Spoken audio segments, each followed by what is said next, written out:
Pourtant, Zaïd fait partie de l'un des premiers, après Ali, c'est Zaïd qui s'est converti à l'islam.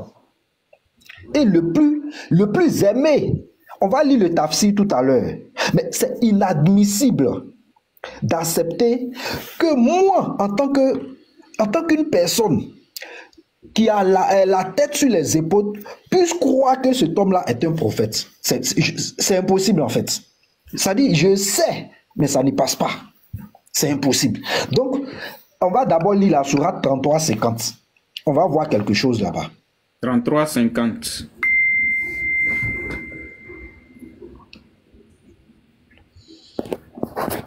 Ô Oui, vas-y, prophète, frère.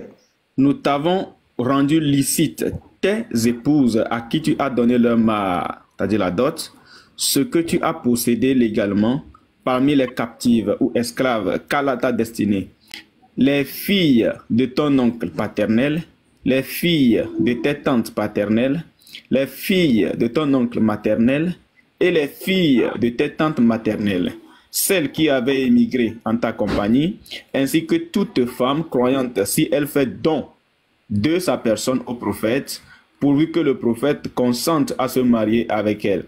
C'est là un privilège pour toi, à l'exclusion des autres croyants. Nous savons certes ce que nous leur avons imposé au sujet de leurs épouses et des esclaves qu'ils possèdent, afin qu'il n'y eût donc point de blâme contre toi. Allah est pardonneur et Maintenant, Dieu. regardez. Ici, regardez les privilèges de ce prophète-là. Regardez tous ces privilèges-là. C'est-à-dire, on commence surat 33, verset 6. On voit dans An-Nawawi, on voit ce qui se passe. Surat 33, verset 50.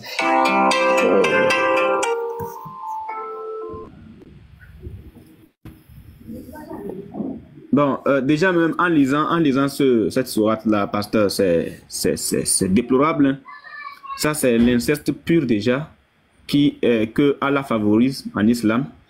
Mais est-ce que c'est seulement le prophète qui a ce droit-là? Ou bien les autres prophètes aussi, et les autres croyants aussi ont le même droit? Le fait d'épouser les femmes. Mais c'est triste. Hein? Nous t'avons rendu licite tes épouses à qui tu as donné leur mare, ce que tu as possédé légalement parmi les captives ou esclaves qu'Allah t'a destiné. Les filles de ton oncle paternel, il prend. Les filles de tes tantes paternelles, il prend. Les filles de ton oncle maternel, il prend. Et les filles de tes tantes maternelles, il prend.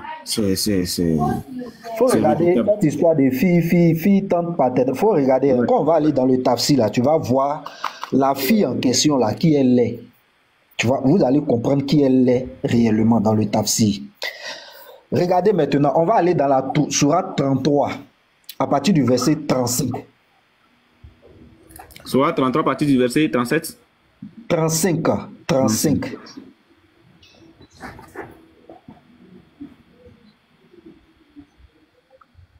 Voilà. Les musulmans et musulmanes, croyants et croyantes, obéissants et obéissantes, loyaux et loyales, endurants et endurantes, craignants et craignantes, donneurs et donneuses d'aumônes, jeûnants et jeûnantes, gardiens de leur chasteté et gardiennes, invocateurs souvent d'Allah et invocatrices, Allah a préparé pour eux un pardon et une énorme récompense. Descends. Continue. Il n'appartient pas à un croyant ou à une croyante, une fois qu'Allah et son messager ont décidé d'une chose, d'avoir encore le choix dans leur façon d'agir. Et quiconque désobéit à Allah et à son messager s'est égaré, certes, d'un égarement très très évident. Bon, avant d'arriver sur la sourate, bon, ici, est-ce que quelqu'un peut s'opposer à la décision de ce prophète-là avec son Dieu? Impossible. Parce que si tu t'opposes, c'est que tu es un égaré. C'est clair. Donc, Zaïd, étant musulman, est conscient de cela. Et ce qui est marrant, toi tu es prophète. Tout le monde t'écoute. Dans l'islam là, tout le monde écoutait ce prophète-là. Moi, je ne sais pas pourquoi Sourate n'est pas descendu pour réconcilier Zaïd et sa femme mais Sourat descend pour que lui puisse prendre la femme. Pour moi, c'est la maman. Pour moi, c'est la marmaille même. C'est la marmaille. Maintenant, on va lire la sourate et puis on va lire le tafsir. Vous allez voir la marmaille qui existe dedans. Donc, vas-y, 37. En tout cas, sourate n'est pas descendu pour réconcilier. Hein? Non. Lui, il veut prendre. Tu as pas enfoncé le clou. Quand tu disais, la sourate 33-37, quand tu disais à celui qu'Allah avait comblé de bienfaits, tout comme toi-même l'avais comblé, garde pour toi ton épouse et crains Allah. Et tu caches... Bloque là d'abord. Tu vois ici, Mohamed vient dire à son petit, il y a histoire entre les deux. Hein. Ça, c'est de l'hypocrisie en fait. Il vient dire au petit, faut garder ta femme et puis il faut craindre Allah. Or, il sait très bien ce qui était dans son cœur. Hein. Vous voyez? Quand tu vas continuer la lecture là, tu vas voir qu'il avait caché quelque chose dans son cœur, mais qu'Allah devait dévoiler. Ça, c'est de l'hypocrisie. Je viens dire non, mon petit, il faut garder ta femme. Or, il y a quelque chose d'autre derrière la tête. Claire. Continue, frère. Alors, quand tu disais à celui qu'Allah avait comblé de bienfaits, tout comme toi-même l'avais comblé, garde pour toi ton épouse et crains Allah. Et tu cachais en ton âme ce qu'Allah allait rendre public. Ça, c'est de l'hypocrisie. Du vrai. Tu craignais les gens et c'est Allah qui est plus digne de ta crainte. Puis, quand Zaïd eut cessé toute relation avec elle, nous te la fîmes épouser, afin qu'il n'y ait aucun empêchement pour les croyants d'épouser les femmes de leurs fils adoptifs. Quand ceux-ci cessent. Mais vaut mieux ne plus adopter de fils. Il vaut mieux ne plus adopter de fils. Parce que si tu es capable de prendre la femme de celui que tu adoptes comme étant ton fils, mais franchement, ça peut pas être prophétie. Ça peut pas être un livre que moi je vais suivre. C'est pas possible. C'est pourquoi il dit, moi mon Dieu ne peut pas être capable de me donner, depuis il a créé le monde, c'est 114 sourates, il va faire sortir pour moi. C'est pas possible. Moi mon Dieu, pour moi c'est une foutaise, mais moi mon Dieu ne peut jamais faire ça. C'est qu'il ne considère pas même la création.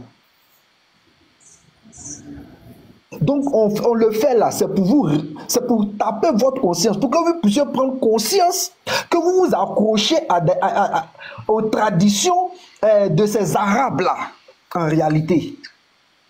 Non, et que ça ne vient pas de Dieu. Professeur, oui, dans cette histoire même, la tradition arabe est moralement plus importante que le Coran. Parce que regarde, avant que cette affaire de Zaïd, parce que cette affaire de Zaïd, Zainabou va sceller le sort des enfants adoptés. Or, c'est une pratique, l'adoption, c'est une pratique d'amour. C'est-à-dire qui était pratiquée par la tradition, dans la péninsule arabique, parce qu'ils avaient emprunté ça des Juifs. C'est ça. Tu vois? Mais à cause de cet incident, parce que le monsieur veut prendre la femme de son fils adoptif, il va abolir, il va changer les règles de comment on appelle, de l'adoption. Donc ici, la tradition arabe, même des polythéismes, est moralement plus prénable que la tradition du soi-disant Dieu uni. Parce que c'est pas possible. C'est pas possible, pasteur.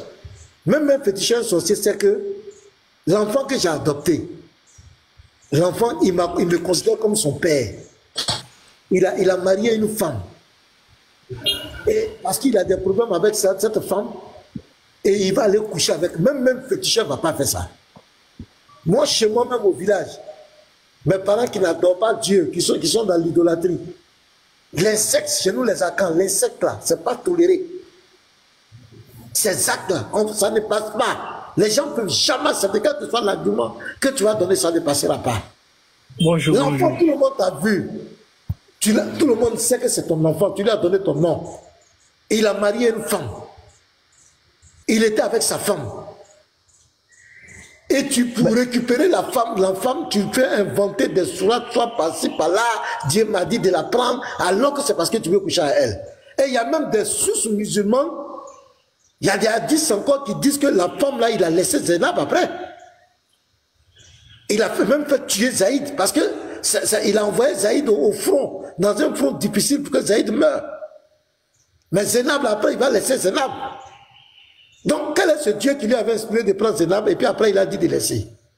Donc, tout ça pour ça, tu as laissé la femme après. On sent qu'il y avait un besoin de satisfaire une libidose, parce qu'on a découvert la nudité de la femme, il fallait satisfaire un désir. Et comme d'habitude, il faut tirer les draps de son côté, inventer des sourates. Et quand tu vas lire la suite de la sourate, tu vas voir que tu sentais qu'il était agacé. Regardez, je vais lire, tu vas voir. Tu sentais que le monsieur était agacé. Donc, pour ne pas que les gens le gênent, regardez les sourates. Vous allez voir que les sourates, je vais lire sourate 33, 37 à 38. Parce que ça ne passait pas. Moralement, les gens se plaignaient. Quand tu vas lire, tu vas voir que non, le type était agacé. Donc, il va inventer des sourates. Ce n'est pas un prophète de Dieu, hein? Regarde, au verset 38. Regarde, nul grief a fait au prophète. C'est-à-dire, nul grief a fait au prophète, en ces cas-là, lui imposé. Donc, il ment ici. Il dit aux gens, ne me faites pas de grief. C'est Allah qui m'a imposé ça. Vous voyez, alors qu'il allait trouver la femme, il a convoité la femme, il cachait dans son cœur, il vient dire aux gens que c'est Allah qui lui a imposé. Conformément aux lois établies pour ceux qui vécurent antérieurement. C'est quelle loi qui était établie avant qu'on doit prendre la femme de son fils adoptif? Pasteur, il faut finir, tu vas nous donner la parole. Il faut t'inviter là-bas.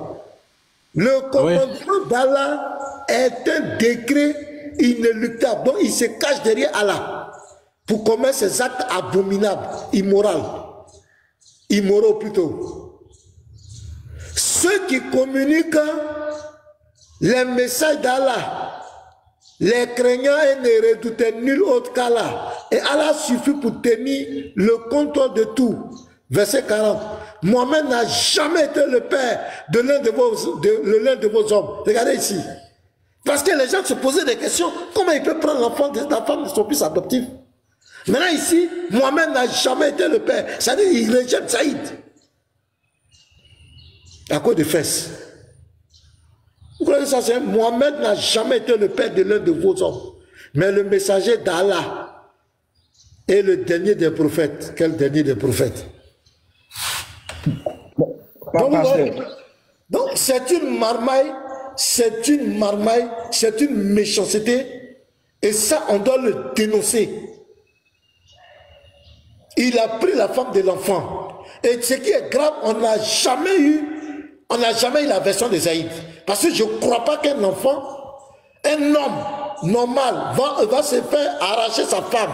Et il va se faire arracher tous ses droits d'héritage. Il va se faire arracher son statut d'enfant adoptif. On va lui arracher tout ça. Et puis il reste muet. Il y a une marmaille, il y a une méchanceté. C'est Dieu seul qui sait la méchanceté, le mensonge. Mais nous, on n'est pas sous l'envoûtement.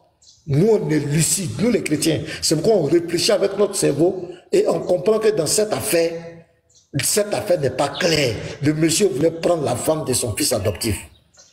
Il voulait prendre cette femme-là. Il voulait coucher avec elle. Il a convoité. Et il ment dans le Coran. Et les gens croient que ça, c'est la parole de Dieu.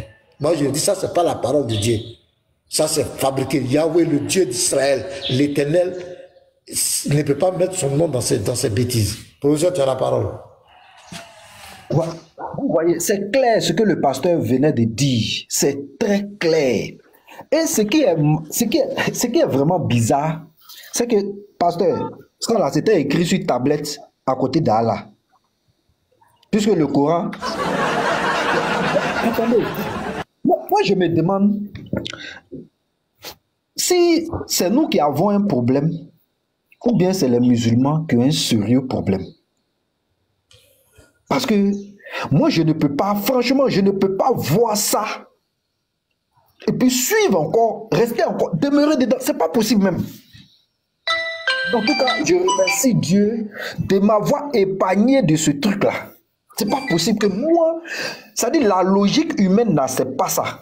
À plus forte raison, Dieu qui est parfait, qui est saint. Moi-même, pécheur, là, il ne peut pas accepter ça. Mais on va lire le tafsir tout à l'heure. Vous verrez que c'est lui-même qui a payé d'autres là.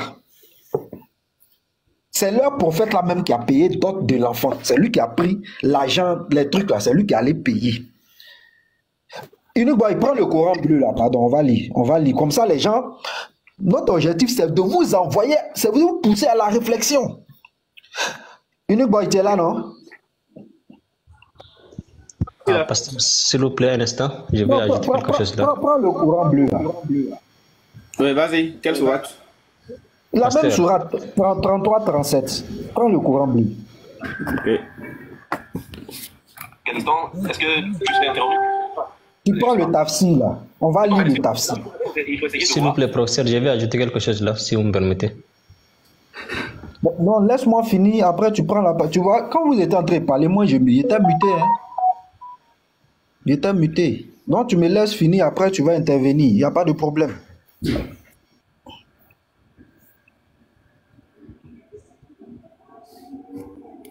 Moi, mon objectif, c'est de vous faire prendre conscience.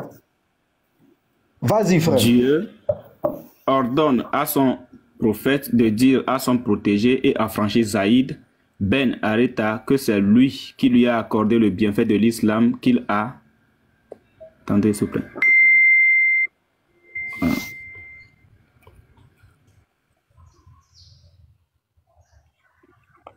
C'est petit. Voilà.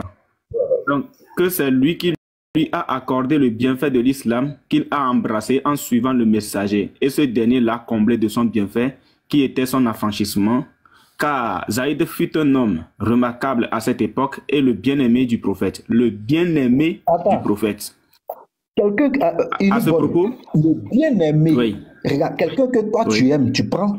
C'est-à-dire, il n'y a pas là entre les deux. Il divorce sa femme, toi tu vas la prendre. Quelqu'un bien-aimé. C'est triste quand même. Vas-y, frère. Alors, à ce propos, Aïcha a rapporté, le messager de Dieu n'a envoyé une troupe 100 mètres à sa tête, Zaïd. C'est son commandant même. Commandant en chef. Ouais. Si ce dernier avait vécu après le prophète, il aurait été désigné comme son calife. Vous voyez Le prophète, qu'Allah le bénisse et le salue, ça veut dire que vraiment le gars, il avait une position. Hein. Le prophète, qu'Allah le bénisse et le salue, avait donné en mariage Zainab ben Jash, la fille de sa tante paternelle. On Et avait lui a lu sur donné- 33-50 là. On avait lu sur 33-50. Il n'y a pas fille paternelle là-bas. Il n'y a pas ça là-bas. Ouais. Il y a ça, clair. Attends. 33-50, voilà. Nous t'avons rendu licite de tes épouses à qui tu as donné leur mari. Donc, ce que tu as possédé légalement parmi les captives, qu'Allah t'a destiné, les filles de ton oncle paternel, les filles de tes tantes paternelles. C'est clair. Donc ici, la fille de sa tante paternelle, et lui a donné comme dot une somme de 10 dinars, de 60 dirhams, un voile, une couverture et un bouclier. Ils vivent ensemble une année ou plus. Voilà. Puis, un malentendu surgit entre les deux conjoints. Et Zaïd se dirigea chez le messager de Dieu pour la plaindre auprès de lui. Il lui ordonna, garde ton épouse et crains Dieu. Dieu le blâmant en lui disant, tu caches dans ton cœur ce qu'Allah tient à divulguer. Tu redoutes l'opinion publique, tu ferais mieux de redouter Allah. Ibn Abi Hatem rapporte d'après Zaïd ben Jad que Ali ben lui demanda de lui interpréter le dire de Dieu. Tu caches dans ton cœur ce qu'Allah tient à divulguer. Je lui donnai mon avis. Il répliqua, non, ce n'est pas la vraie interprétation. Dieu le Très-Haut voulut informer son prophète que Zainab sera l'une de ses épouses avant qu'il ne se marie avec elle. Même ici, il y a une marmaille. Hein. Professeur, il y a une marmaille ici. Je ne sais pas si tu l'as vu. Professeur, est-ce que tu as bien suivi ici? Excusez, il y a reçu un appel là. Donc remonte un peu là, remonte un peu. Il y a reçu un appel. Voilà, je vais reprendre à partir de là. Tu redoutes l'opinion publique. Tu ferais mieux de redouter Allah. Non, Abi Atem rapporte. Non, remonte. Où il a payé, voilà. La fille de sa tante paternelle. Ok. Et lui a donné. Voilà, vas-y. Attends. Non, vas-y, le prophète. Vas-y, oui, le prophète. Dieu n'envoie une troupe. Ok, je viens là. Si ce dernier avait vécu après le prophète, il aurait été désigné comme son calife. Le prophète avait donné en mariage Zainab, la fille de sa tante paternelle, et lui a donné comme dot une somme de 10 dinars, de 60 dirhams, un voile, une couverture et un bouclier. Ils vivent ensemble. Regardez ici, c'est le prophète qui prend son petit, il paye la dot. Et vous verrez que quand il va récupérer la femme, il ne va plus payer des dots. Vous allez voir. Allons-y. Ok. Ils vivent ensemble une année ou plus. Puis, un malentendu surgit entre les deux conjoints et Zaïd se dirigea chez le messager de Dieu pour la plaindre auprès de lui. Il lui ordonna: garde ton épouse et crains Dieu. Dieu le blâma en lui disant: tu caches dans ton cœur ce qu'Allah tient à divulguer. Tu redoutes l'opinion publique. Tu ferais mieux de redouter Allah. Atem rapporte d'après Zaïd que Ali ben Hussein lui demanda de lui interpréter le dire de Dieu. Tu caches dans ton cœur ce qu'Allah tient à divulguer. Je lui donnai mon avis. Il répliqua: non, ce n'est pas la vraie interprétation. Dieu le Très-Haut voulut informer son prophète que Zainab sera l'une de ses épouses avant qu'il ne se marie avec elle. Tu vois la marmaille ici? Tu vois, vous voyez. Il y a une marmaille. Vous voyez. Quand Zaïd vint se plaindre, il lui répondit: garde ta femme et crains Dieu. Ça, c'est pas hypocrisie. Voilà. C'est comme Dieu voulut le blâmer en lui disant: je t'ai informé que tu vas la prendre comme épouse et tu caches en toi-même ce que j'allais rendre public. Voilà, ça dit, il est au courant. Ça dit, on suppose, lui et son là, ils ont botté leur couple. Lui, il sait que il doit prendre la femme, mais quand même, il va dire à son petit: garde ta femme et il faut craindre Allah. Ça, c'est ça, on appelle être hypocrite. C'est clair. Quand Zaïd fut las de sa femme, nous te l'avons donné en mariage. Cela signifie, lorsque Zaïd eut assez d'elle, cessa tout rapport conjugal et se sépara d'elle, Dieu la lui a donné en mariage. On a avancé que le prophète se maria d'avec elle par une inspiration de Dieu sans qu'il y ait de dot. Mais il a déjà payé dot. Il a déjà payé la dot. Lui, il a payé dot là-bas déjà. Il ne peut plus payer deuxième. C'est clair. Ni tuteur, ni contrat, ni témoin parmi les humains. ils ont exclu tout le monde. À ce propos, Anas, que Dieu l'agrée, a rapporté: après l'écoulement de la période de viduité de Zainab, le messager de Dieu dit à Zaïd: va chez elle et mentionne Pardon, Unique Boy. Un mariage où il n'y a ni contrat, ni dot, ni quoi que ce soit. Comment on appelle ça? Moi, je veux savoir. Expliquez-nous un peu, parce que vous passez dessus comme ça, là. Bon, vraiment. C'est un mariage forcé. Yuki Djibril, la musique, tu notes ça. Ça, c'est pas à nous d'expliquer. Nous, on veut poser cette question-là. Les musulmans sont là, ils vont répondre à ça. Et ils vont répondre à ça. À ce propos, Anas, que Dieu l'agrée, a rapporté: après l'écoulement de la période de viduité de Zainab, le messager de Dieu dit à Zaïd: va chez elle et mentionne-moi auprès d'elle. Il a le culot. Regardez, attends. Il est culotté. Attends, Unique Boy. Ils se sont séparés. Regarde, Unique Boy, ils sont séparés. On observe une période de viduité de 3 mois. Ça dit 3 mois après, il dit à son petit: bon, moi, je t'envoie en mission, comme vous vous êtes séparés. Il y a eu 3 mois, elle n'est pas enceinte, va en mission. Mais ça dit, c'est le petit maintenant qui va jouer rôle. Ça dit, le petit va draguer lui sa femme pour donner à quelqu'un d'autre. C'est très méchant même. C'est très méchant. Toi, tu as dragué ta femme pour donner à quelqu'un d'autre. Et puis, Zaïd regardez, partait. il est toujours amoureux de cette femme-là. Continue la lecture, tu vas voir. Zaïd partait chez elle et la trouva en train de pétrir le pain. Il raconta, en la voyant, elle devint très chère à moi à tel point que mes regards ne purent la voir et de la mettre au courant du désir de l'envoyé de Dieu. Regardez. C'est pour ça que je vous dis que Zaïd, s'il pouvait ressusciter, hein, ce qu'il allait vous dire là. Continue, Niboy, lis. C'est le temps C'est très triste. C'est une Cathy, pasteur, c'est une Cathy. Du désir de l'envoyé de Dieu. Qu'Allah le bénisse et le salue. Je lui tournai le dos et lui C'est-à-dire dis... qu'il ne pouvait même pas la regarder. Il a tourné le dos pour parler avec elle. J'ai envie de dire les frères, j'ai les larmes aux yeux. Non, mais ça fait mal, pasteur. C'est triste. C'est très triste. J'ai les larmes aux yeux. Très triste. Nous, on montre ça. Il faut répondre. Il faut répondre la partie. Il faut répondre la partie. Pardon. Faut répondre.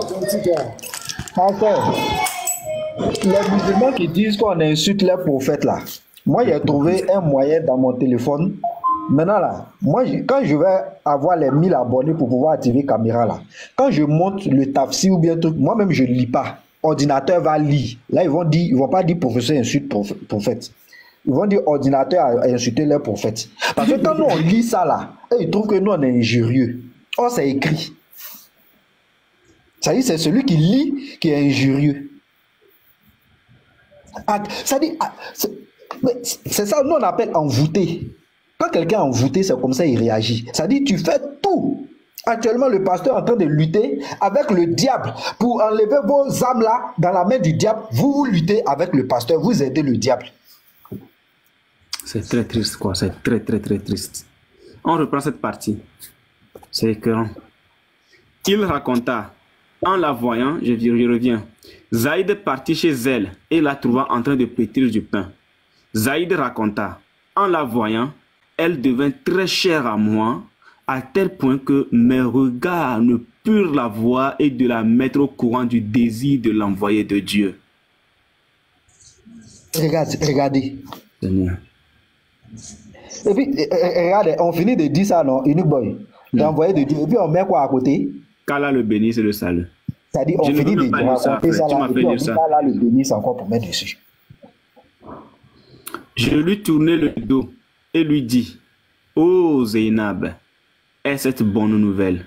Le messager de Dieu m'envoya te dire qu'il ne cesse de t'évoquer. Elle me répondit, je ne ferai rien tant que je n'ai pas reçu l'ordre de Dieu. Regardez elle aussi. Regardez.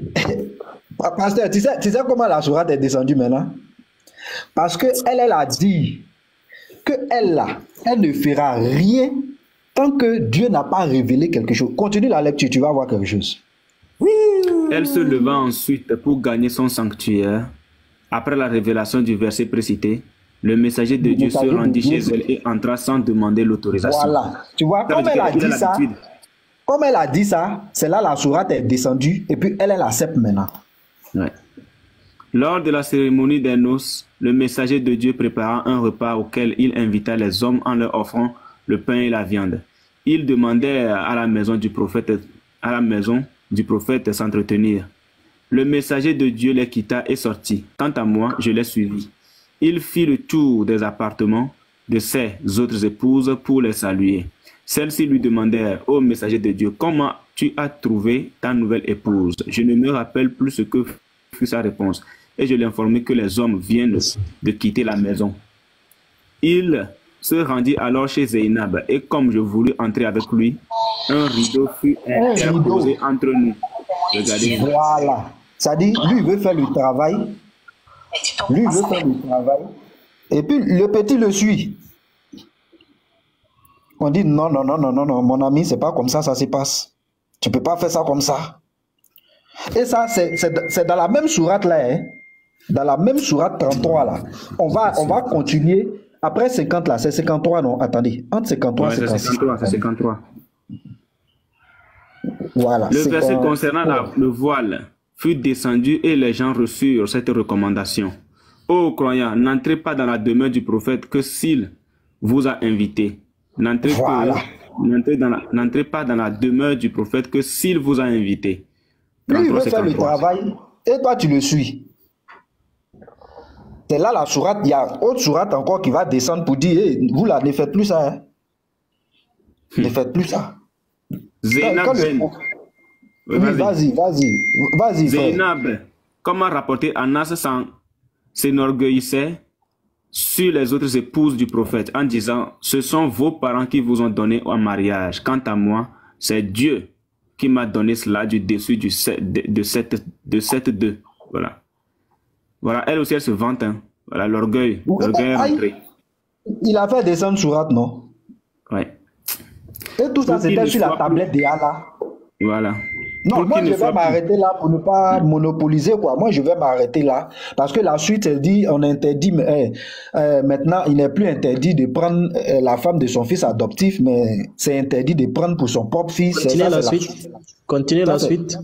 Mais c'est ce que je suis en train d'expliquer là. Il dit la suite. Continuez comme vous avez lu au début, continuez aussi ça. Mon ami, tu connais ce tafsir là.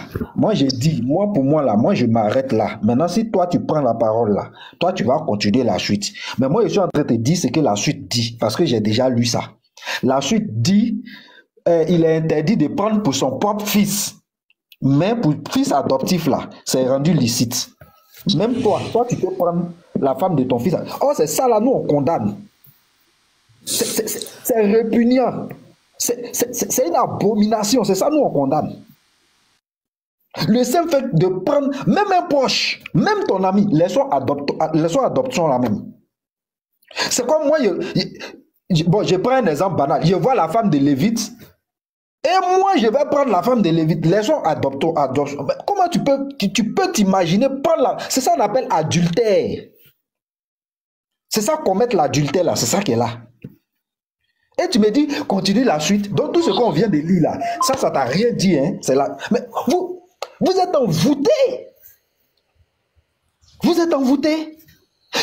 L'esprit islamique, quand il t'attrape, il faut Dieu pour te délivrer. Parce que on va te montrer des preuves et tu vas tout. Ça dit, regarde ce qu'il fait. Il fait comme si tout ce qu'on a lu là, c'était rien. C'est continue la suite. Pour dire quoi? Non, pour tes propres fils, c'est ça seulement. Unique Boy, ouvre la caméra, continue la suite. Tu penses qu'il y a quelque chose de bon en bas? Il prend la femme de son fils adoptif, ça te dit rien? C'est continue la suite, tu vas me dire. Unique Boy, lis la suite. Oui, moi, continue la suite. Je suis très très déçu de ce prophète-là. Je l'aimais bien. J'aime bien parler de lui, mais avec cette histoire-là, je suis très déçu de lui. Hein. Je vais vous dire la vérité. Je suis très déçu. Bon. Envoie-moi la source là, s'il te plaît. Oui, c'est le tafsir de la sourate 33-37. C'est à partir de Dieu donc permis d'épouser l'épouse en décembre. Le verset concernant le voile fut descendu et les gens reçurent cette recommandation. Ô croyants, n'entrez pas dans la demeure du prophète que s'il vous a invité. 33-53. Zainab Ben, comme a rapporté Anas, s'enorgueillissait sur les autres épouses du prophète. Admettons que c'est pour pardonner. Ça va donner une seconde. T'as le micro, s'il te plaît. Sur les autres épouses du prophète. Sur les autres prophètes. Le micro. On t'entend ici. J'ai fermé, allez-y. Les modérateurs, là, mettez le pasteur. Ce sont vos parents qui vous ont donné en mariage. Quant à moi, c'est Dieu qui m'a donné cela du dessus des 7 cieux. De 7-2. Bon. Pour qu'il ne soit plus interdit aux musulmans d'épouser les femmes abandonnées par leurs fils adoptifs. Voilà, voici la vérité. Voici la vérité, Samus. Donc, dans tout ce qu'on a lu, c'est cela que tu attendais. S'il vous plaît, je peux parler, professeur. Est-ce que toi, tu es humain encore? Est-ce que tu as encore, s'il te plaît, je peux parler. Un minimum d'humanité en toi? Oh, on ne peut même pas parler ici. Voilà, il veut parler. Mais attends. Ça dit. Je peux parler, s'il te plaît, professeur. Ouais, il faut parler, oui, parle. Faut dire. Merci. Ok, merci, c'est gentil. Déjà, j'avais dit cela à l'autre, avant cela. Donc, on peut remonter donc, l'image, s'il te plaît, frère Unique Boy. Il dit quoi? Donc, faut un peu descendre donc la partie où il dit il est interdit, il est dorénavant, voilà. Un instant. Non, Inoubaye. Oui, Il pasteur. faut monter là où il est allé, il faut monter les autres là. Voilà, c'est bon. Non, Attends. Retournez. Mahamat, Non, c'est attends. comme Mahamat, attends. Particulièrement les autres. Regardez-moi ces gens. Vous foutez de qui? Voilà, il faut commencer en haut là-bas. Il n'a qu'à lire là-bas pour descendre. Lis ici. Commence à lire là-bas. Lis à partir d'ici. Là. Ah oui, il a envoyé pour aller. Voilà. Ici. Vas-y, lis là-bas. Explique-nous. Ok. En lisant, tu nous expliques, Mahamat. Voilà, tu lis. À ces propos, annonce que Dieu la guéri rapporté après l'écoulement de la période de la vérité de Zénab, le messager de Dieu dit à Zed, va chez elle et mentionne-moi auprès d'elle. Explique-nous ça. Explique-nous d'abord. Explique-nous d'abord. Vous avez fui donc, comment appeler ma demande que j'ai demandé de lire pour... On va descendre. On va perdre le temps comme ça. Explique-nous ici d'abord.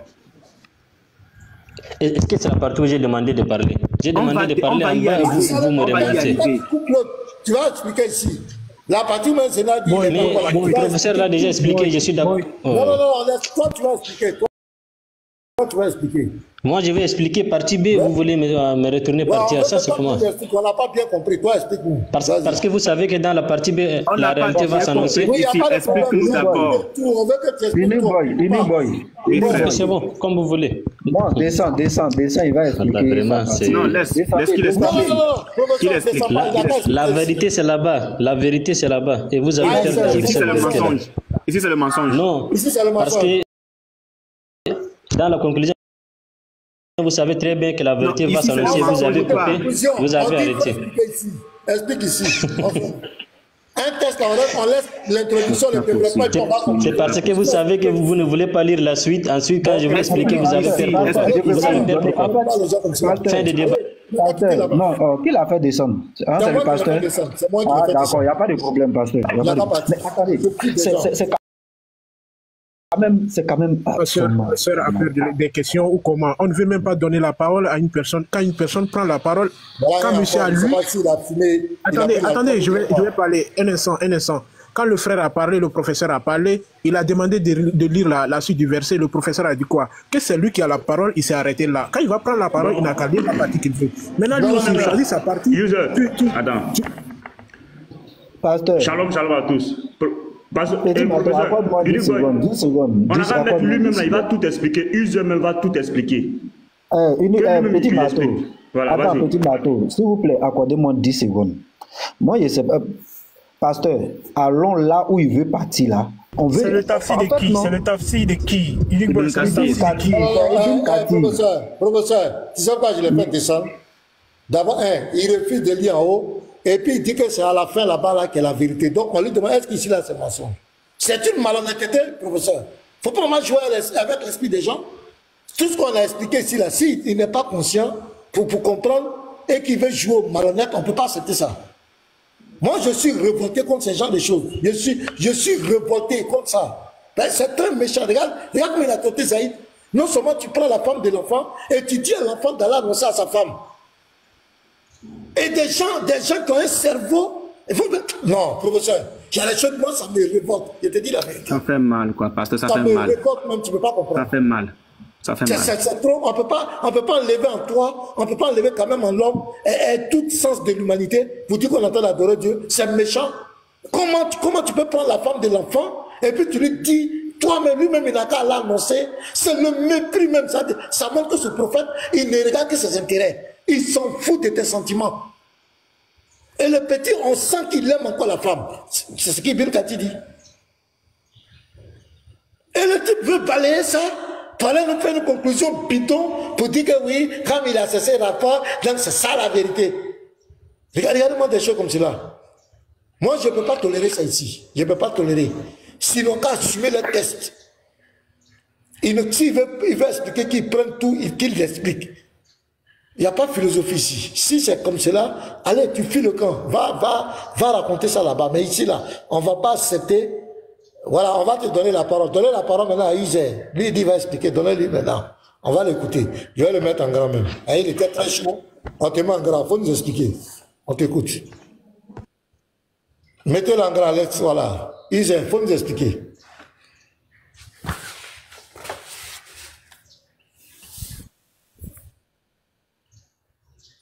Monsieur Isaac, tu as la parole, hein? Ouais, bonjour à tout le monde ici. Bonjour. Monsieur le modérateur, je vous prie d'abord de faire muter le micro de monsieur Arnaud, puisque je sais qu'il est allergique aux paroles et que quand quelqu'un prend la parole, il essaie de... Vas-y, toi, tu as ton live là, on dit de te muter. Mais qui a été rapide que moi là? C'est moi. Dès que je voulais cliquer, quelqu'un a déjà cliqué. Vous êtes rapide aussi. Non, c'est moi, il a jeté même. Il ne sait même pas à qui il s'adresse. Il savait que c'est moi l'autre du live, tellement il est prétentieux. Tellement ils sont arrogants. Tu ne sais même pas qui est l'auteur du live. Il ne connaît même pas, tellement il est orgueilleux. Shalom, pasteur. Ouais, shalom. Shalom, Yuki Djibril, la gloire. Shalom à vous. Ouais, shalom, shalom. Je vous assure, hein, le Tapsi là, ça me révolte mal les frères.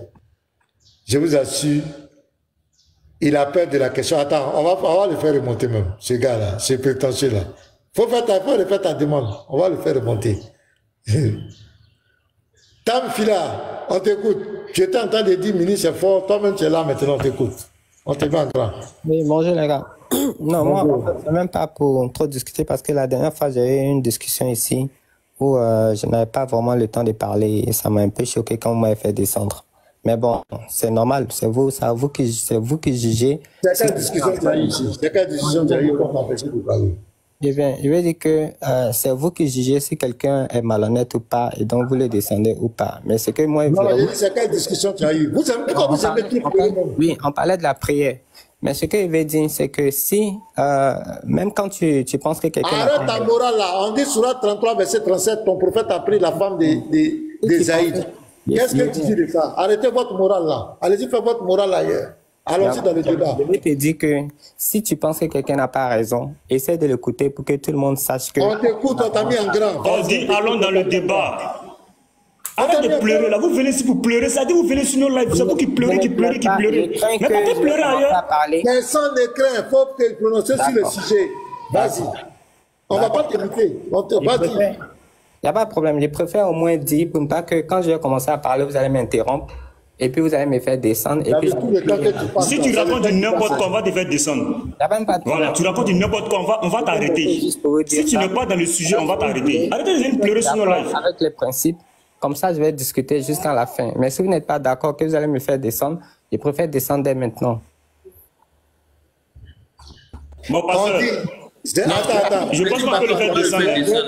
Attendez, Ne le faites pas descendre, s'il vous plaît. Voilà, monsieur Fila Time. Time Fila. Le sujet, Surat 33, verset 37, explique comment ton prophète a pris la femme de son fils adoptif. Est-ce que moralement, entre prendre la femme de son fils adoptif et l'adoption qui a été bannie, supprimée à cause de cet acte-là, on retient quoi? Qu'est-ce qui faut nous expliquer? On te donne la parole. Si tu as vu le sujet qu'on t'a donné, on entend parler du coq. Si tu vas parler de l'âne, on sera obligé de te dire non, on ne parle pas de l'âne, mais on parle du coq. C'est très clair. Voilà. Mais voilà. Tu es malhonnête, descends. Tu vois? C'est ça mon problème. C'est pour ça que j'ai peur même d'en parler. Sinon, il y a des explications, mon frère. Vas-y, explique, avec les preuves. Voilà, c'est tout ce qu'on te demande. C'est symboliser les tafsirs. On va faire sortir les tafsirs et vous allez comprendre que Zaïd et sa femme, là, ça n'allait plus. Ça n'allait absolument plus. C'est ce que vous l'avez lu. Donc si tu regardes même le verset, dans la première partie, c'est Zaïd qui est venu voir le prophète pour divorcer. Et il a dit, je préfère que tu gardes ta femme. Maintenant, qu'est-ce que vous ne comprenez pas? Ça n'allait plus et il voulait divorcer. Maintenant, nous, musulmans, là, quand Allah dit à la femme que c'est le prophète qui t'est marié, là, mais elle aux anges, parce que c'est le paradis assuré. Donc, on n'a pas les mêmes manières de voir les choses. Donc, le prophète ne vient pas la marier parce que, elle lui plaît, comme les gens ont dit dans la sira du prophète, où beaucoup de savants ont contesté. Vu que normalement une femme en présence d'une personne étrangère. On peut avoir les contestations des savants, hein? On peut avoir. Oui. Ok, tu peux ouvrir la contestation. Boun Malik par exemple, comment il s'appelle, Imam Malik. Il dit que Donne-nous la référence. C'est le livre de Imam Malik. Attends, moi, je peux pas vous mettre... je vais pas mettre la vidéo. Il voulait juste expliquer cette partie-là. On veut la vidéo. Même on ne veut pas la vidéo. Donne-nous seulement la référence. Moi, j'ai le livre de Imam Malik avec moi. Donne-moi la référence et puis je vais faire sortir. La page, voilà. Vous tapez Imam Malik sur Bonishak. On dit qu'il faut donner la page. Toi, tu as déjà lu, non? Tu as déjà lu. Il faut donner la page. Nous, on va lire. Pas de la page, tout ça. Je te dis l'auteur. Et tu peux simplement chercher. Et si tu as vraiment ces écrits, tu vas en trouver. Maintenant. Pasteur, regardez-moi des gens qui montent sur nos panels, qui n'ont même pas lu le livre, et il dit, l'imam conteste. On lui donne la page, il dit, nous, on n'a qu'à les lire. On n'a qu'à les chercher dans le livre. Non, ça passe pas. C'est pas sérieux. C'est pas sérieux. Tu viens pour contester quelque chose. Tu dis Imam Malik, on dit donne la page du livre, on va lire. Écoute les pages par cœur, mais de quoi tu parles? Hein? Maintenant, si vous voulez, bon, moi je vous apporte. Non, nous on veut les preuves. Ici, là, nous on parle pas en l'air. C'est ça notre problème. Vous pensez que nous sommes à la mosquée, quoi? Nous sommes habitués à vos mensonges. Quand ça ne vous arrête pas, vous mentez. Donc maintenant, on veut les preuves. Quand tu dis quelque chose, tu donnes les preuves. Si tu n'as pas de preuves, tu t'étais. Mais je t'ai donné la preuve. Donne-nous la page. Imam Malik a dit ça où? Nous-mêmes, on va ouvrir nos caméras, on va lire. C'est ce qu'on te demande? Ok. Mais moi, je t'ai dit, je ne retiens pas les pages des livres quand je les lis. De quoi tu peux? Maintenant, donc c'est faux. Donc Imam Malik n'a jamais dit ça, c'est faux. Arrête de mentir. Ok, si tu veux, on se donne rendez-vous. Et on va faire un débat. Je ne prends pas rendez-vous avec toi. On n'a pas besoin de ton rendez-vous. Quel rendez-vous même? Non, Attends. Pour au moins te montrer les différents éléments. On va les lire ensemble. Non, donc quand tu montais là, tu ne savais pas que tu devais prendre Imam Malik. Quand tu montais, tu crois qu'ici on parle comme ça, vous voulez parler. C'est ce qui fait que le problème entre nous, après vous allez dire qu'on vous empêche de parler. Toi tu montes, tu dis que tout ce que nous on a dit c'est faux, que ce que la sira du prophète a dit, les savants ont contesté. On dit donne-nous les preuves, tu dis vous allez chercher. Mais je t'ai donné au moins le nom du savant qui a contesté. Oui, maintenant donne-nous le livre. Malik seulement, donne-nous le nom du livre. C'est Mouta Malik. Maintenant, comme je ne retiens pas les pages, si on veut aller sur cette base et dire ok, on peut se donner rendez-vous le soir ou je ne sais pas quand je vais revenir, on pourra mieux en parler. C'est simple. Donc d'accord, maintenant là, il ne faut plus dire qu'il y a des savants qui ont contesté. Ah non, donc, mais je vous apporte quand même l'information. Il ne faut plus dire qu'il y a des savants qui ont contesté. Voilà, donc ça n'existe pas. Donc, oui, mais ce qui n'a pas été contesté, c'est le mariage effectivement de la femme de Zayd.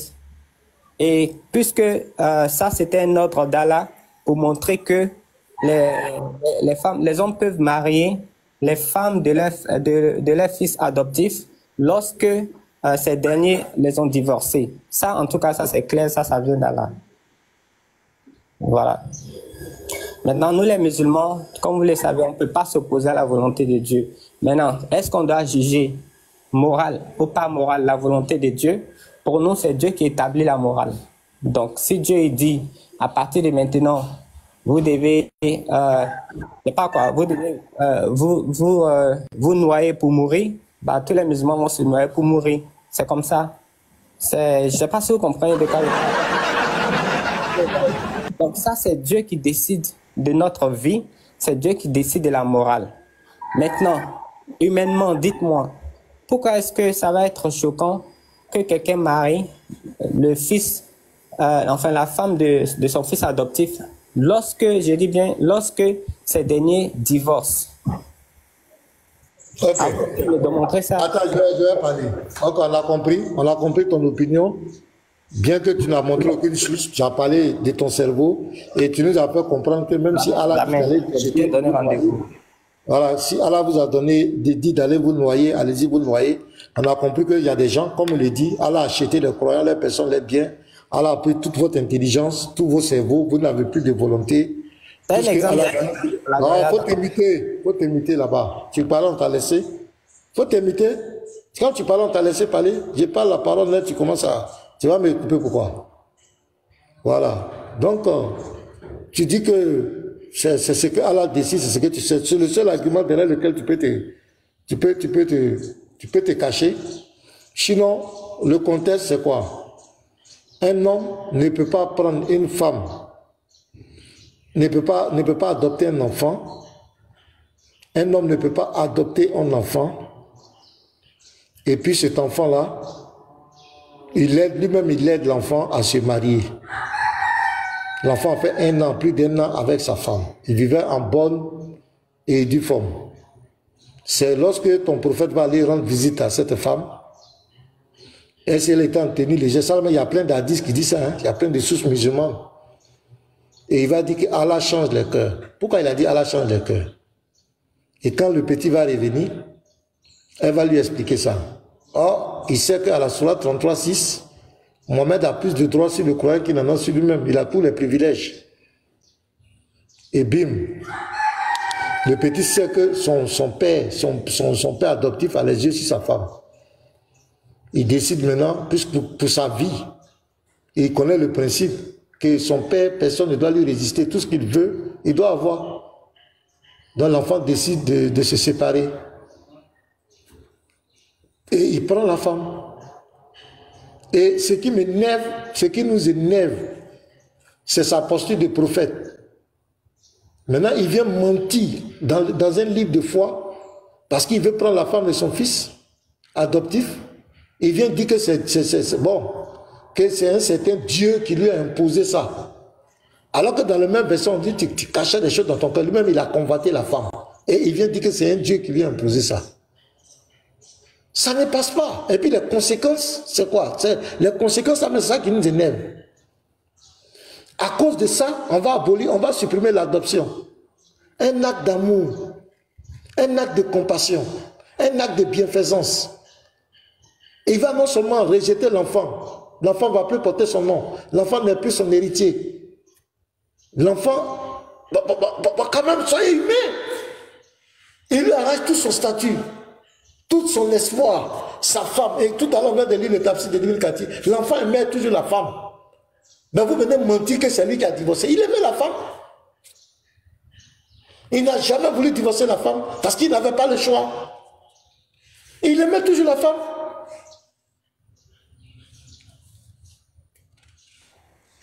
Je peux parler. Dieu. Mon ami, je vais te lire ce qui est écrit dans, comment on appelle ça, le livre de l'imam Malik. Voix TV, attends s'il te plaît. Voix TV, s'il te plaît. Voici le livre dont tu parles là. Il va nous donner la page là. L'imam Ouattara, voilà ça, le livre. Tu vas nous donner la page. Et puis nous on va lire où l'imam Malik a dit qu'il les compte. Où il s'est opposé là. Tu vas nous donner la page là. Voici le livre. Donne-nous la page, on va lire. Parce que tu ne vas pas venir ici mentir sur vos savants et dire qu'ils ont dit. Voici le livre. Tu vas nous donner la page. Donc, Tim Fila, vas-y, on t'écoute. Donne-nous la page.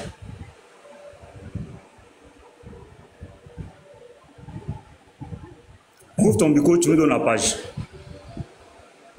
Après les gens, finalement, ils vont fuir nos panels, hein, parce que l'attaquant ne passe plus. Hein. Hey. C'est-à-dire, vous pensez que nous sommes à la mosquée. Tous les noms de vos savants, nous on a tous les livres. Il n'y a pas un livre qui nous est étranger ici. Il n'y a aucun vous pensez que vous allez venir dire, donne la page, on va lire. Écoute-moi. Donne la page.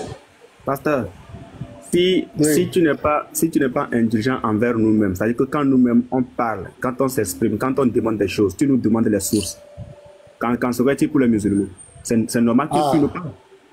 C'est normal. Parce que quand les frères eux-mêmes ils font les exposés ici, quand ils s'affirment certaines choses, tu dis, donne la référence. Tu nous le demandes et on donne. Bon, ce qui veut dire que nous, on ne dit rien au hasard, on ne dit rien. Voix TV est descendu à Voix TV, il est descendu à quoi ça, non? Voilà. Voilà. Donc, si nous, on est obligé de toujours montrer les sources, les références, qu'en sera-t-il des musulmans? Les fils du diable, là, qu'en sera-t-il d'eux? Tu vois, c'est qui t'appelle? Donne la page. Tu es un fils du diable, donne la page. Donne la page. Ok. En fait, je ne sais pas vraiment supportable votre comportement. Regarde, j'ai dit quelque chose. Donne-nous la page. Je vous ai donné. Moi, non, attends. Moi, je vous ai donné un rendez-vous. Et je sais pourquoi est-ce que je vous ai donné un rendez-vous par rapport à mes activités. Voilà. Bonne journée à toi. Tes rendez-vous là, tu vas aller les fixer ailleurs. Vous pensez que vous allez monter sur nous, notre panel? venir dire, oui, l'imam Malik a dit. Même si vos savants vous mentez. Même si vos savants... On n'est pas ici pour faire l'attaquer, hein. On veut la vérité. On veut la vérité. On veut se rassurer que les gens qui nous écoutent comprennent qu'on n'est pas là pour s'amuser. On veut rétablir la vérité. Donc tu ne vas pas venir dire quelque chose, on te dit dans les preuves, tu dis rendez-vous. Quel rendez-vous? Donc si tu sais que tu n'as pas les preuves sur toi, pourquoi tu parles? Tu t'étais? Allez-y les frères, vous avez la parole, professeur. Donc effectivement c'est un menteur parce que Al-Muwatta, dans le livre du mariage, il a touché tout sauf le mariage de Zénab et du prophète. C'est-à-dire, les gens ont donné le verset, mais Al-Muwatta, c'est l'imam Malik a contourné sans même aborder ce sujet. Et il a seulement apporté la jurisprudence concernant comment faire le mariage, comment est-ce que l'homme ne doit pas se marier avec sa tante, et ceci, cela. Mais quand on lui a posé la question concernant le mariage de Zénab et puis du prophète, c'est-à-dire l'imam Malik est passé à côté sans toucher. Il n'a même pas eu un seul mot dessus. Donc le monsieur, et comme vous l'avez dit, c'est un menteur. Comme le diable est le père du mensonge. Alors, après cette situation, Zayd est allé au combat et Zayd est mort au combat. Pourtant, Zayd n'a jamais, c'est-à-dire, c'était l'homme fort du prophète même d'ailleurs. C'était c'est-à-dire un guerrier fin. Mais après que le prophète s'est marié avec sa femme, quand Zayd allait au prochain combat, Zayd est mort. C'est-à-dire, il est mort, il s'est laissé tuer en réalité. Parce que le monsieur, il aimait, le petit aimait sa femme. De telle sorte que, quand le prophète lui a dit, va m'annoncer auprès d'elle, Zayd allait, il a vu sa femme, il ne peut même pas la regarder droit dans les yeux. Il a donné dos à sa femme. Il a donné dos à sa femme et il lui a dit, le prophète me dit de venir te dire ça. Et puis, il a continué sa route. Il était triste. C'est méchant. Mais c'est méchant, c'est cruel. Et le prophète n'est même plus allé demander la dot de, comment on appelle, Zénab à ses parents. Parce que Zénab est sa cousine. Il a déjà doté Zénab pour Zayd. Maintenant, quand il va aller doter encore Zénab pour lui-même, là, qu'est-ce que ça donne? La Sira nous dit que le prophète avait honte. Le prophète, la Sira même le dit, le prophète avait honte de cette situation que Allah a créé pour lui. C'est Allah qui crée la situation. Toi, tu tombes amoureux de quelqu'un et puis Allah dit que non, c'est nous qui avons fait que tu tombes amoureux de cette dame-là. Donc Allah, il te pousse à l'adultère, à convoiter la femme d'autrui. Vous voyez? Donc ce Allah-là, il te pousse à convoiter la femme, même si c'est la femme de ton fils adoptif, mais c'est la femme d'autrui.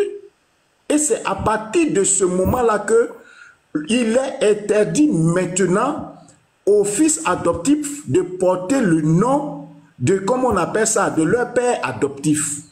C'est-à-dire, maintenant, on ne dit plus que le musulman a un fils adoptif, mais on dit qu'il a un frère dans la foi. Le musulman ne peut plus adopter un enfant pour dire que lui, c'est son fils adoptif. C'est à partir de ça. Avant, l'enfant s'appelait Zayd, comment on appelle ça? Muhammad. Mais après, comment on appelle ça? Il a refusé, il a pris sa femme, il dit maintenant, il ne porte plus mon nom, il s'appelle maintenant Zayd ibn Thabit. C'est-à-dire, il a trouvé le nom de son papa. Mais pourtant, avant l'enfant s'appelait Zayd ibn Muhammad, de Abdolib. Vous voyez? Donc, c'est tout ça là, les musulmans ne savent pas. Ils ne savent pas réellement la vie de leur prophète. C'est pourquoi quand on leur demande, mais où se trouve la vie de leur prophète dans le Coran? Ils disent, non, notre Coran là n'est pas un livre de généalogie, un livre de ceci, cela. On n'a pas besoin de la vie de notre prophète dans le Coran. Mais c'est parce que cette vie, elle est lugubre, elle est achetée. Elle est achetée. Donc, comme l'a dit le pasteur tout à l'heure, ils ne font que appliquer la takia. Et puis quand on leur explique des choses, ce n'est même pas nous qui avons écrit ça. Hein. Nous, on ne fait que lire. C'est que eux, ils ont combiné et ils ont consigné dans des documents et qui étaient cachés à d'autres publics, mais qui étaient ouverts au public arabophone, rien que pour les Arabes. Mais aujourd'hui, Dieu a fait que tout le monde sait ça. Aujourd'hui, Dieu fait que tout le monde sait ça. Alors, vous voyez, au mariage de Zayd, c'est à partir du mariage de Zénab et du prophète que le voile intégral aujourd'hui qu'il porte là, qui crée un problème, un tollé dans le monde là, c'est à partir de ce moment que ce voile a été imposé. Parce que Mohamed n'ayant pas doté Zénab, Mohamed n'ayant pas informé la communauté que la fête qu'il a organisée chez lui là, c'est la fête de son mariage avec Zénab, parce qu'Allah a dit que Dieu lui-même, Allah lui-même, il a marié Zénab au paradis là-bas avec Mohamed. Regardez-moi des choses comme ça. Toi, tu l'as marié depuis le paradis avec Mohamed et puis tu as laissé quelqu'un d'autre coucher avec elle. Vous voyez? Pasteur. Alors, parce qu'après Voix TV, là, je vais montrer quelque chose. Voix TV, vas-y. Après toi, je vais montrer le morceau il s'appelle comment, la Team Fla, là. Il a menti sur son talent. Alors, au mariage de Zénab et puis de Mohamed, Zénab était assise, elle a mis un voile sur elle. Pourtant, lorsque Oumar ibn al-Khattab a dit à Mohamed plusieurs fois, il faut ordonner à tes femmes, fais sortir une sourate pour que tes femmes puissent porter le voile intégral. Mohamed n'a jamais sorti cette sourate. Allah n'a jamais sorti cette sourate-là. Même lorsque Saouda a été découverte par Oumar ibn al-Khattab, lorsqu'elle allait faire caca, et puis il a vu sa nudité, elle est venue dire ça à son mari. Mais son mari n'a jamais fait, Allah n'a jamais fait descendre comment on appelle ça, la sourate sur le voile intégral des femmes. C'est au mariage de Zénab et du prophète que maintenant Allah a fait descendre le verset pour dire qu'à partir de maintenant, les femmes doivent se voiler parce que Zénab était voilée pour se cacher. Elle s'est cachée et il ne pouvait pas montrer son visage pour dire que c'est celle-là que je suis en train de marier. Donc les festivités ont eu lieu sans que les invités ne sachent en réalité pourquoi ils sont en train de fêter. Une autre sourate est descendue pour dire que lorsque vous avez fini de manger chez le prophète, prenez la route. Lorsque vous êtes invité, prenez la route. Ne restez pas en train de discuter. Car cela a déplu au prophète, mais il ne voulait pas vous congédier pour ne pas que vous preniez ça en mal. Ça est dans le Coran. Pourquoi? Parce que lorsque les gens ont fini de manger le jour du mariage de Zénab, ils étaient là en train de causer et puis ils ne savaient pas réellement pourquoi. Ils sont invités à ce banquet-là, à ce mariage, à cette festivité. Ils étaient en train de choses. Alors Mohamed, les ayant vus, il a fait d'abord le tour de ces 9 femmes, pensant qu'ils allaient revenir là. Et quand il allait retourner, ils allaient partir. Mais il est retourné, ils sont là. Alors, il a pris la décision d'aller maintenant dans la chambre de Zénab. Et quand il partait dans la chambre de Zénab, c'est, comme on appelle ça, son bon petit Abbas. Abbas était derrière lui. Et quand il est passé, et Abbas voulait rentrer aussi dans la chambre pour voir. Alors, il a fait tomber le rideau. Quand il a fait tomber le rideau, Abbas a compris que le prophète ne veut plus que je continue. Et ça encore, une sourate est descendue pour dire qu'il ne devait même pas franchir ce rideau-là. Regardez-moi des choses comme ça. Mais essayez de lire, d'étudier un peu votre religion pour savoir la vie de votre prophète même. Est-ce que ça reflète la vie d'un prophète? C'est-à-dire un mauvais prophète. Même le roi Akab. Les rois Akab même qui sont maudits là même là. Ils ne peuvent pas faire comme ça. Lui-même il avait sa Jézabel, ça suffisait. Il avait sa Jézabel là, ça lui suffisait déjà. Mais Mohamed, quand tu lis sa vie, tu as l'impression que tu lis la vie d'un acteur de film pornographique. Donc mon frère, tu peux continuer. Ok. Je ne sais pas si le pasteur veut ajouter quelque chose avant que je continue. Non, vas-y. Je vais rien ajouter. Ok. Donc, d'abord, je vous présente les 4 imams. Parce qu'il a menti sur l'un des plus grands imams du Coran sunnite. Il a menti C'est-à-dire un musulman, toi tu es sunnite, tu montes et tu mens sur les fondateurs même de l'islam. Ils sont 4. Je vais aller directement à la page 47. Pour ne pas être long. Hein. Voilà, on va aller à la page 47. C'est-à-dire, vous allez monter ici et mentir sur vos savants. Regardez. L'imam Malik ibn Anas, ses origines et ses débuts dans la vie. Je vais lire juste 2 à 3 phrases. L'imam Malik ibn Anas, qu'Allah lui accorde sa miséricorde, est né à l'an 93 de l'Égypte. C'est-à-dire, il est proche même, il est très proche du prophète. L'an 93 de l'Égypte, très proche.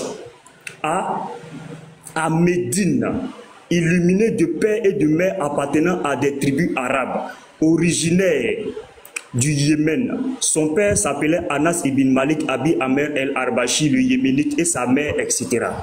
Donc, c'est-à-dire, tu viens mentir. C'est comme si un chrétien monte et puis il mentait sur Paul, ou bien il mentait sur Pierre. Tim, tu mens, tu as menti sur le plus grand, l'un des plus grands imams